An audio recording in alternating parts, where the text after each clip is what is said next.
Artificial intelligence is evolving at an unbelievable speed. OpenAI's CEO, Sam Altman, has just made a shocking revelation: AI agents could soon replace software engineers. Are we looking at a future where AI dominates software development? Or will it simply be a tool to assist engineers? Let's dive in and find out. Recently, Sam Altman hinted that OpenAI is working on AI agents, not just chatbots, but fully autonomous systems that can write, debug, and optimize code. These AI agents aim to go beyond tools like ChatGPT.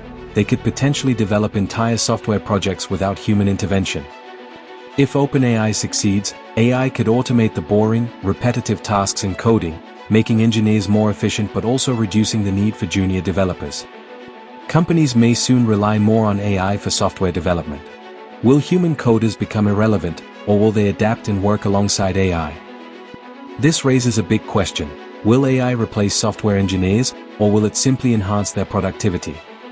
Some experts believe engineers who learn to work with AI will thrive, while those who resist change may struggle to keep up.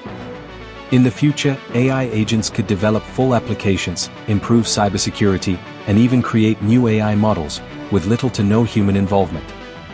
However, human creativity, critical thinking, and problem-solving cannot be replaced. AI might take over routine tasks, but innovation will still come from people. So, is this the beginning of AI replacing engineers, or just a new era of AI-assisted programming? What do you think? Comment below with your thoughts. And if you love tech updates like this, smash that like button, subscribe, and turn on notifications for more exciting news.